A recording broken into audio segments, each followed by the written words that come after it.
a mediadora é a Renata. Renata, passa. Agora eu vou passar a palavra para a doutora Renata, minha xará, Renata Esteves. Ela vai estar trazendo o tema adoção de crianças atípicas. Boa tarde a todos. Primeiramente, gostaria de agradecer a todos que estão compondo a mesa. Doutor Pedro, gostaria de falar para ele, mas toda a oportunidade de fala aqui que eu tenho na OAB, eu sou muito grata pela oportunidade de estar presidente da primeira Comissão Especial do Direito dos Autistas e de seus familiares aqui da OAB de Niterói. Então, para quem não me conhece, eu sou a Renata, sou mamãe do Benjamin, que tem 5 anos. Benjamin, com 3 anos e 4 meses, foi diagnosticado dentro do transtorno do espectro autista. E muito curioso, para quem não conhece a minha história, foi justamente o direito, a militância na área do direito que me fez perceber os primeiros sinais no Benjamin. Mas como assim, Renata? Como que foi o direito, né, lidando? Eu sou advogada especialista no direito das pessoas com deficiência, em ênfase em autismo. Então, antes do diagnóstico do meu filho, eu já fazia processos para famílias atípicas e foi justamente o relato dos fatos das famílias que me fizeram ver a semelhança do que era narrado para eu colocar numa petição inicial com os comportamentos do meu filho Benjamin. E assim que iniciou o autismo na nossa vida. Eu falo nossa porque eu e Rafael, meu esposo, está aqui, nós somos advogados, sócios e nós militamos nesse segmento. Então, antes mesmo de entrar o autismo na nossa casa, no nosso lar, entrou na nossa profissão. E a partir daí começou uma luta do ativismo, né? Então, dentro desse diagnóstico, ao invés de nós lamentarmos, né? Porque a maternidade, a paternidade gera-se muita expectativa do filho ideal. E quando recebemos o diagnóstico de que o seu filho vai ter uma deficiência, não é nada fácil, né? Nós passamos pelo processo do luto em vida, mas nós, como pais, decidimos sair desse luto e ir para a luta. Então, quando nós nos levantamos, foi justamente, primeiramente, para buscar o direito de desenvolvimento do nosso filho e, posteriormente, ser um canal de transformação na vida de inúmeras famílias atípicas. Então, nós idealizamos o Instituto Oceano Azul, é o primeiro centro de referência do autismo daqui de Niterói, é localizado ali na subida da Cachoeira. Quem passar ali indo para a região oceânica, vê um prédio azul, é ali nosso espaço. E nós entendemos e recebemos o autismo como um propósito de vida, porque nós nos colocamos no percentual mínimo da sociedade e tem direito, como advogado, de correr atrás do direito do nosso filho, ao tratamento. Para vocês terem uma ideia, hoje o tratamento de ponta do autismo é dentro da análise do comportamento aplicada, que é um processo de tratamento com base na ciência, em torno de R$50 mil ao mês. Então, que vocês devem acompanhar aí na rede, né, de jornalismo, os planos de saúde cancelando os tratamentos dessas famílias, e a gente se coloca nesse lugar. Então, nós temos não só essa vivência na prática da paternidade, da maternidade atípica, mas também na parte do direito. Então, quando nós idealizamos o Instituto Oceano Azul, foi justamente para abraçar aquelas famílias que não têm condições de pagar um plano de saúde e são usuários do SUS. Então, nós recebemos inúmeras famílias que não têm 2 anos na fila de espera para um tratamento.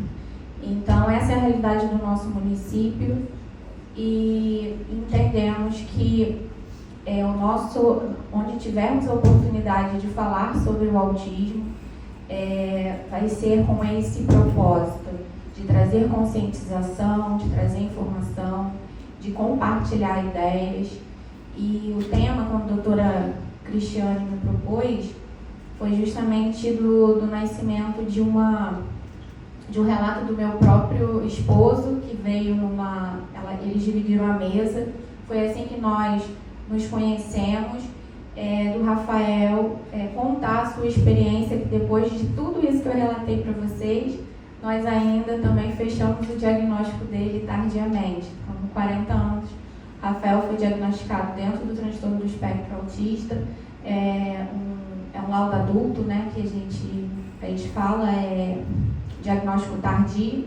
Então, é mais uma frente que nós militamos, né? Então, se o autismo não era um propósito de vida, diante de todos esses relatos, eu não sei, né, mais, assim, dizer para quê, né? Para quê, o porquê de tudo isso.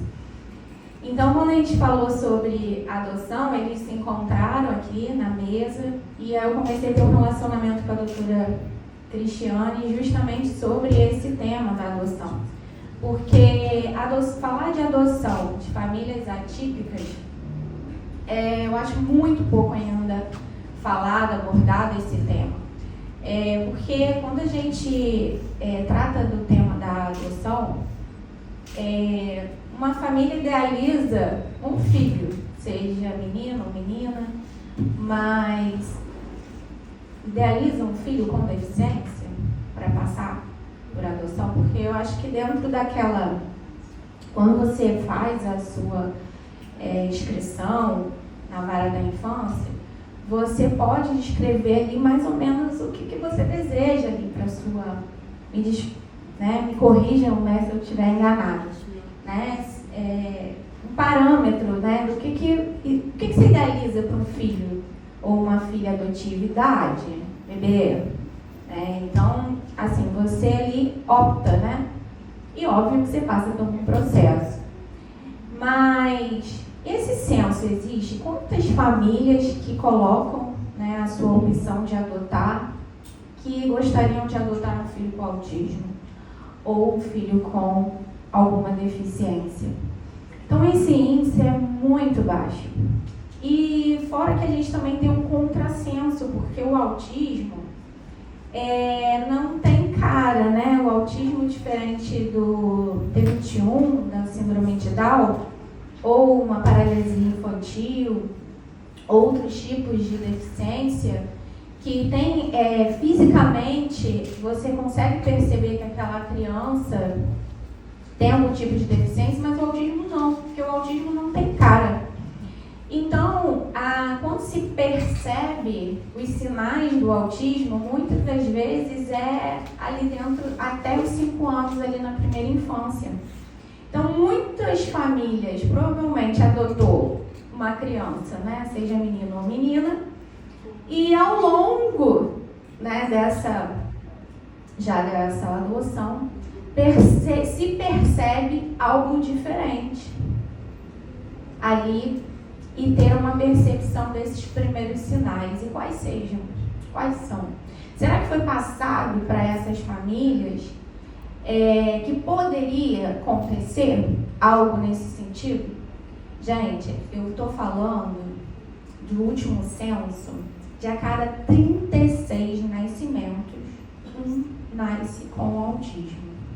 O nosso índice é altíssimo e cada vez mais nós vamos ouvir falar de autismo, seja de algum parente, seja de algum vizinho, seja aqui na OAB, algum amigo da escola do seu filho. E falar de autismo em ambientes como Quintal de Ana também é muito importante. Por que eu digo isso? Locais que você faz o aprendizado da adoção, você trazer a conscientização que sim, você pode adotar um filho que aparentemente não vem com nenhuma deficiência, mas ao longo dessa adoção, eles fecham o diagnóstico. E aí, devolve-se esse filho? Porque não, é uma escolha, né? Como a gente está falando aqui. Quando a gente escolhe ser pai ou mãe e adotar uma criança, é uma escolha de como essa criança vai se desenvolver. E a gente ser esse pai e essa mãe também de uma criança com autismo através do processo de adoção. Então a gente tem esses dois viés, né? Incentivar as famílias a adotar crianças já diagnosticadas, porque a grande maioria das famílias não tem o interesse de adotar crianças com deficiência, o índice é menor.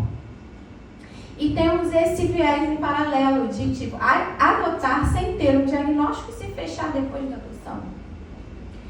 E então, quando se tem esse tema, esse contrassenso, o que nós, como sociedade, temos, né, como abordagem?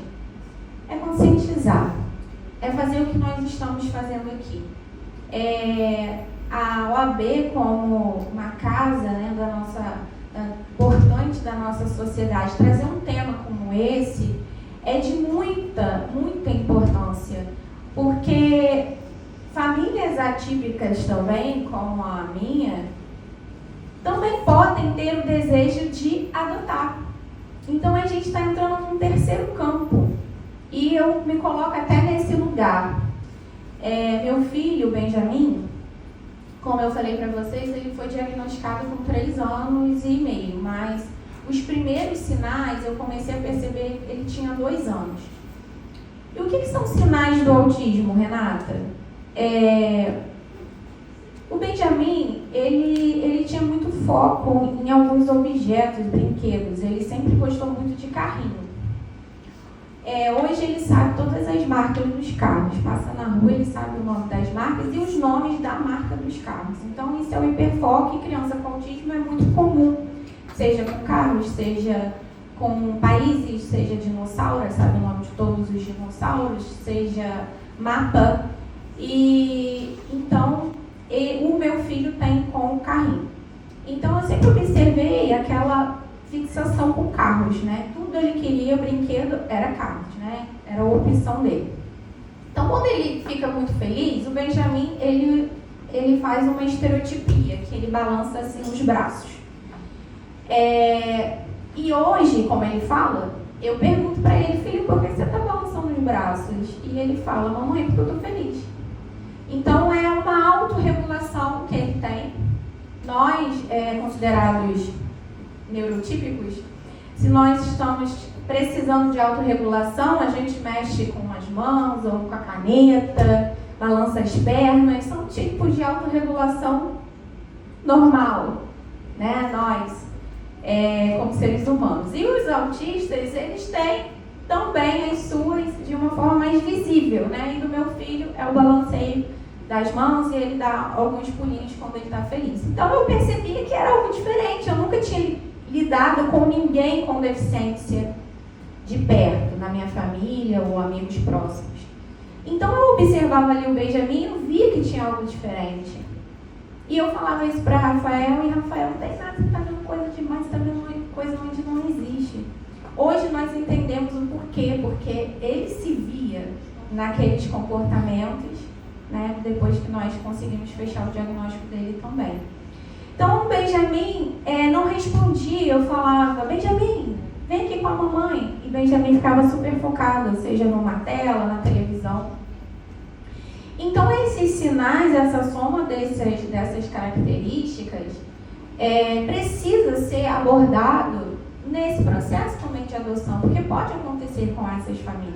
Se a gente está falando em cada 36 nascimentos, um nasce com autismo, muito provavelmente as próximas adoções vai acontecer, né, de ter esse fechamento de diagnóstico dessas famílias. E então, quando uma família, no caso a minha, primeiro filho, né, foi meu primeiro filho, foi diagnosticado, e o desejo de ter um segundo, e aí como é que fica?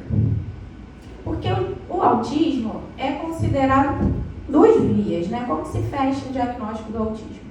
pela via genética, quando se tem a probabilidade, que é a maior parte, né? Não existe assim, um estudo que diga por que nasce com autismo ou não, fazer um exame de sangue, não é isso que fecha o autismo, são comportamentos, é uma equipe técnica que faz esse fechamento do quadro.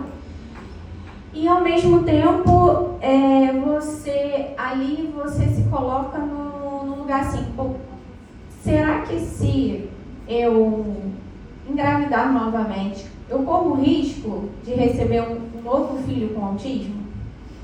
Sim, é uma grande probabilidade.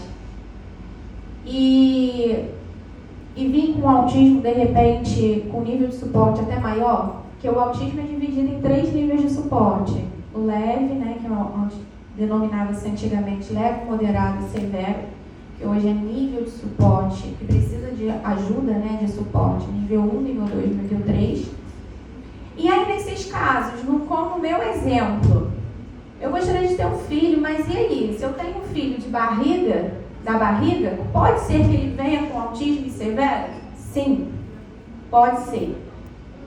E aí? Como é que a gente faz? Então, entrou um dilema lá em casa, porque Benjamin já fala, e Benjamin que é uma irmã, que é uma irmãzinha. E aí eu falo, filho, da barriga, mamãe não vai vir, porque mamãe quer uma irmãzinha para você, pode ser do coração? Aí ele falou, pode. Eu falei, então, de repente a gente pensa numa irmã do coração, da sua idade, que já veio brincar com você. Aí lá no início da minha fala, eu falei da minha conexão com a doutora Cristiane. E foi assim que começou essa minha correligação com a adoção. Aí ela me indicou o quintal de Ana, né, de como que era, eu queria entender esse processo, de como que eu faria para buscar. Ela falou, primeiro o pai tem que concordar, né, tem que ter ali a família tem que estar muito envolvida. E meu esposo ainda está muito, assim, a gente ainda não tomou essa decisão. É um desejo meu. A gente ainda está nesse pensamento, é um desejo do nosso filho. Ele quer uma irmã, ele fala irmã, né? E então muitas famílias atípicas também se colocam nesse lugar de ser famílias possíveis de adoção. Por causa desse receio de realmente gerar outra vida e essa vida vir com autismo, e só nós sabemos como é o desafio de uma família atípica na sociedade que nós vivemos hoje. Então, poder falar sobre adoção, né, no dia de hoje, né, como ato comemorativo, né, Dia Internacional da Adoção, eu acho que é mais um somando aí no meu propósito. De repente, daqui a um ano eu estou aqui falando que já estou na fila de espera. E, então, assim, é algo que eu desejo, que é bem latente no meu coração, mas é óbvio que a gente tem que fazer em família, em conjunto. Mas eu acho que a sementinha tá ali plantada. E é isso que eu tenho para falar para vocês, que o autismo temos que falar, trazer esse assunto cada vez com mais informação e conscientização, porque vamos deparar com muitas famílias atípicas e temos que ser conhecedores mínimo para poder acolher essas famílias e falar sim que é possível de sair de um luto e ir para uma luta justa e inclusiva. Muito obrigada, tá?